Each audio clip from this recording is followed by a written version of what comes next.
Welcome back. Well, Carlos, it's a Christmas miracle. Sure is. Meghan and Harry are reportedly keen to extend an olive branch with their estranged family at Christmas in Sandringham if they could just secure an invite. So much like any dysfunctional family, Prince William and Princess Kate are now threatening to boycott festivities if the California-based royals are welcome.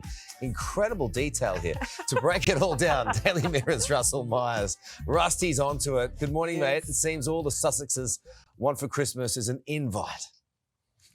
Oh, well, good morning to both of you. Well, I'm sure they do want an invite, but whether it will be forthcoming is another thing. I'm not sure you can go around trashing your family, writing books, appearing in Netflix specials, dragging all your dirty laundry through the mud, and still be invited around the Christmas table. But what is interesting is that the Sussexes seem to be on a different path. There's definitely a lot of briefing from their camp saying that, you know, they would like to come, that they'd accept gladly this invitation. However, I'm not too sure other members of the family would be so forthcoming with their invites. Oh, the audacity of it all, Rusty. Seriously, I mean, this is a time for families to come together.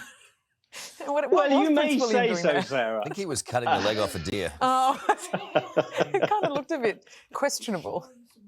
Well, I'm not too sure though they were doing. But listen, if they were around the Christmas table, could you imagine the sort of eyes, the daggers going across the turkey as it was being passed over? Now, I think the Waleses might have a get out here. They might choose to spend Christmas with Kate's family. It's been a few years since they have done.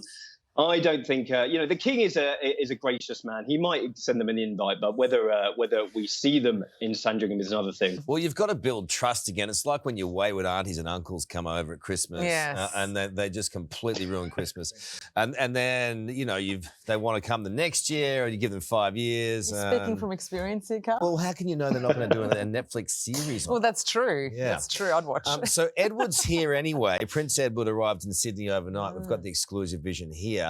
So exclusive. Did you guys know? Well, I tell you this. I mean, I was just saying to you there. I mean, I would have loved to have come and seen you, of course, following Edward around for the Duke of Edinburgh Award, which I know you're very adept at, Carl. I think you had your gold award back in the day, didn't you? But it is an important trip, and they're talking about a landmark moment for Prince Edward, of course, the new Duke of Edinburgh, taking on the mantle of the awards. And a 3-day trip in town. Quick whistle-stop tour, but, maybe another day I'll get to come see you. Yeah, that's a really big shame. I'm actually more disappointed about that. That's the greatest disappointment, I agree. Yes, it is. I should have let our bulletin. Rusty can't come to Australia. Denied Australian visit. That's it. We love you, mate. Thank you so much. Thanks, Rusty. Cheers, guys. Just ahead, Queen.